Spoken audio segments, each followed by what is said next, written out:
তোর আটটা দে। তোর নাম কি? সুরাব। তুই হিন্দু না মুসলমান? মুসলমান। তাহলে কো বিসমিল্লাহ। বিসমিল্লাহ। আলহামদুলিল্লাহ। আলহামদুলিল্লাহ। রাগ করলি? তোরে কয়টা কথা জিগাবো, যদি হাসা হয় হাসা কইবি, কোন রকম মিথ্যার আশ্রয় নিবি না, ঠিক আছে? তোর বাইতে অনেক অশান্তি, তোর বউ সারাক্ষণ তোর লগে কেটকেট করে, তোর মা বোন সবাই তোর কাছে খালি চাহিদা, কিন্তু তোর এত চাহিদা পূরণ করার পরেও তুই কারোর মন পাস না। হাসা না মিশা? হাসা হাসা সব। রাগ করলি? না না না। তোর শ্বশুর বাড়ির লেগে তুই জানটা ধইরা দেস, এরপরে তোর বউ কয় কিচ্ছু করস না। হাসা কথা? হাসা। রাগ করলি? না না না। আচ্ছা ঠিক আছে, তোর সংসারে তুই 2 হাতে ইনকাম করস, কিন্তু কোনো আই বরকত পাস না। হাসা কথা? হাসা হাসা। রাগ করলি? না না না। তোর বউয়ের অশান্তিতে তুই বাড়ি থাকতেই পারস না, সারাক্ষণ কেটকেট করে নাই নাই এটা দেস না এটা দেস না, এডিলে সবসময় তোর শরীর মেজাজ সব খারাপ থাকে। হাসা কথা?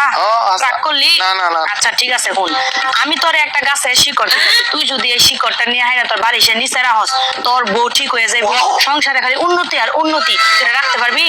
যদি তুই ফল পাস তাইলে তুই মসজিদের মধ্যে 10টা মোম দিতে পারবি? সুবহানাল্লাহ। সুবহানাল্লাহ। বিসমিল্লাহ।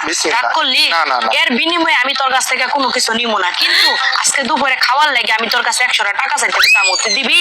দিমু। তুই এমন একটা মানুষ, তোর কাছে কেউ 100 টাকা চাইলে তুই তারে 200 টাকা দিস, কথা সত্য?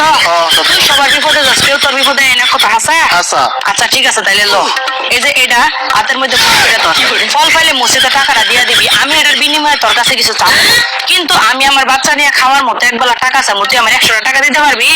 দিতেছি। তোর মনটা অনেক বড়। রাগ করলি? না, না, না। আচ্ছা ঠিক আছে, আলহামদুলিল্লাহ। আলহামদুলিল্লাহ। কও বিসমিল্লাহ। বিসমিল্লাহ। রাগ করলি? না, না, না। আচ্ছা যা বাবা যা।